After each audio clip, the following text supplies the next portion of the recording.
Pemirsa, 3 orang ibu-ibu dari Kabupaten Bangkalan, Madura tega mencuri uang seorang nenek penjual kacang rebus hingga puluhan juta rupiah. Untuk mengelabui korban yang sudah berusia 81 tahun itu, seorang tersangka mengajak korban mengobrol, sementara tersangka lain menyelinap ke dalam rumah korban.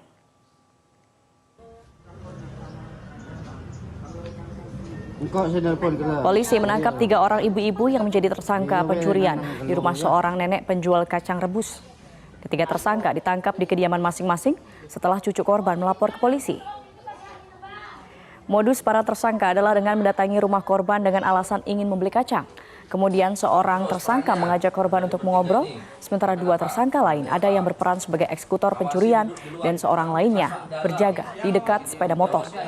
Setelah berhasil mencuri uang korban, para tersangka langsung pergi. Kejadian ini baru disadari korban setelah memeriksa uang miliknya, kemudian korban meminta cucu untuk melapor.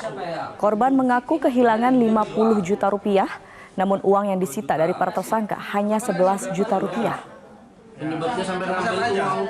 Kebetulan sang nenek ini adalah penjual kacang dan 3 orang ini mereka berpura-pura membeli, ada yang mengajak bicara, ada yang nunggu di motor, dan ada juga yang masuk ke dalam rumah karena rumah si nenek ini memang sendirian, masuk ke dalam rumah untuk mencuri, dan ini dilakukan sebanyak 4 kali.